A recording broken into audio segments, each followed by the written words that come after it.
Biodiversity is actually a really recent word. It was a made-up word and it hasn't appeared since like 1995. It's that new. And I actually like it. It's not a word that a lot of people would put in a poem, but I decided to go for it. And this poem is called This Deep Green.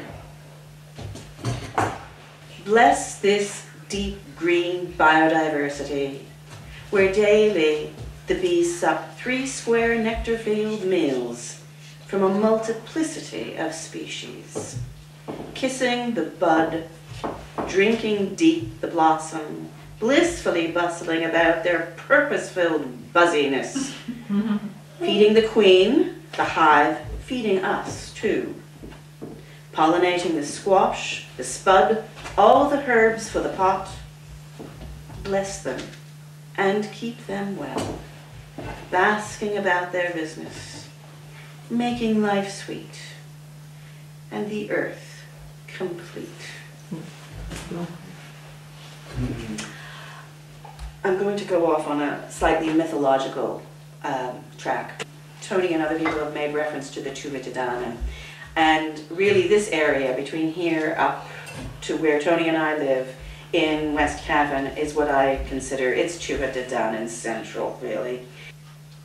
The smith of, and of course I'm a smith, the smith of the Tuatha Dé Danann actually had his forge in Glamgevlin, which is just beside me where I live in Dowra.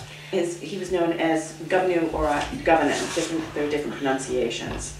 This, of course, this is near where the Shannon Pot is, and I always like to say that every McGovern in the whole wide world was spawned of the Shannon Pot.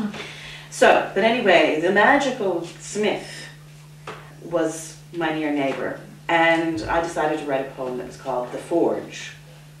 It's based on a slight sort of little by-story that's associated with him, inspired it. Once, an angel longed not to be a god, or even like God, but to be mortal, to have the heft of gravity, to have an eternity of beginnings and endings. One day, a smith at his anvil became distracted when a small white bird flew about the forge excitedly, and so spoiling the king's new sword, he cursed the little white bird. Waving his arms, he chased the small white bird until it plunged through the forge's flame, much to his vengeful satisfaction, as he mourned his ruined commission.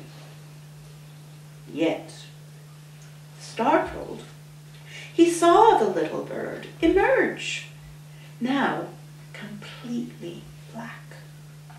Its beak, a golden beacon, and how it sang, high and sweet, in exhilaration and exaltation.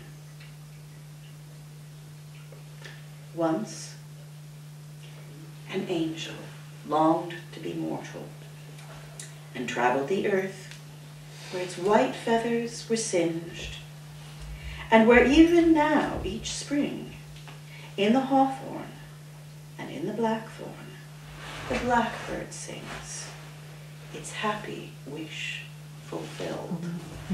Well done.